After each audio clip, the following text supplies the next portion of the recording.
Hey everyone, welcome back to Money with Joe, and today we're going to be talking about the second stimulus check update. And yes, this one does include direct payments to Americans, so stay tuned to find out. And I do want these videos to be shared with more people, so definitely consider dropping a like and subscribing to the channel so more people can see these videos. Now, I did create a specific flowchart for this proposal, the $980 billion, so I'll be breaking that down here on the iPad and doing a face cam overlay.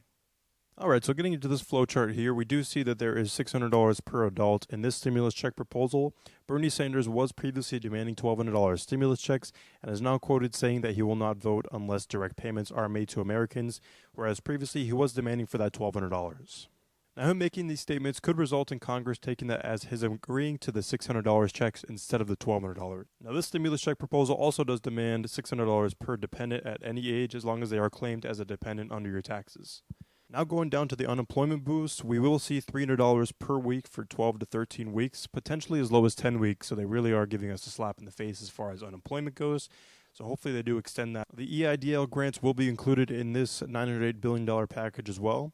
Small businesses actually saw a 30% decrease in revenue between a similar quarter in 2019, and Republicans are pushing for more support for restaurants, especially. Now going over the specific allocated funds for each side of this stimulus bill proposal. For schools, we do see $82 billion going to them.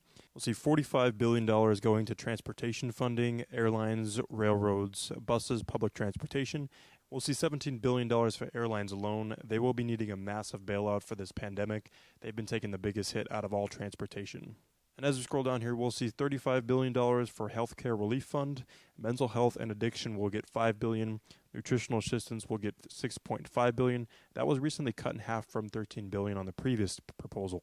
Now, this next one on the list I have been waiting for. This is $10 billion for broadband. If you're an avid user of the internet, you have probably noticed that significant drop in broadband service, and they're going to be giving $10 billion out to companies to provide, fiber speeds and anything under those lines. $10 billion will go to the United States Postal Service. We'll also see $10 billion for the Community Lenders Act. Now, this, folks, is where it gets interesting. We'll have $25 billion for rental assistance. The eviction ban that they said they were extending until January 31st might get canceled, and this will cover up to 18 months of arrears and ensures the support for people most in need in the households. And if we scroll down to FEMA, they aren't sure if they're getting anywhere between $1 to $90 billion in this stimulus package. Now, it is a little sad to see both Bernie Sanders and Josh Hawley backing down from their original demand for $1,200 stimulus checks. I'll be playing a clip now from Bernie Sanders stating that they're kind of accepting the $600 and any payments or direct payments to Americans is a win for them, but they're still pushing for more. So I'm going to go into that clip now. That we have a Republican majority here in the Senate who has refused to entertain and still refuses to entertain the kind of funding that is needed to provide nutrition, to help people who are being evicted, to make sure that people in this crisis, can you believe it, in the midst of this terrible pandemic, everyone's afraid of getting the virus, and you got 90 million people.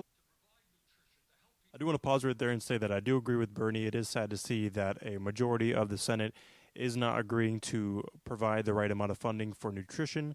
We did see it cut from $13 billion down to $6.5 billion.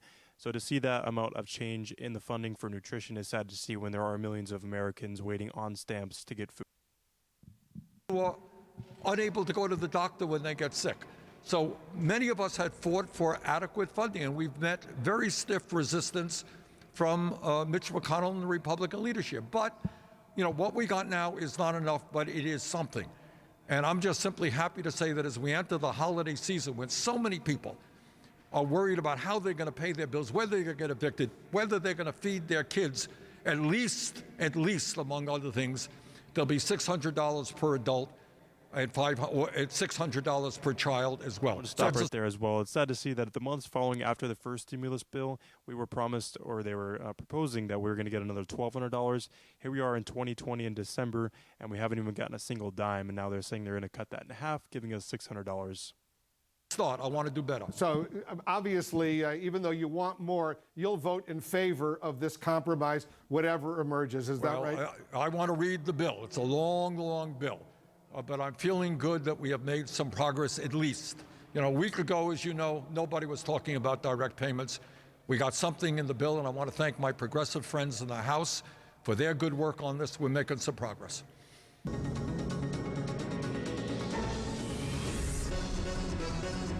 While I was editing, some news did come out regarding stimulus, so I decided to interrupt the rest of this video with the updated news.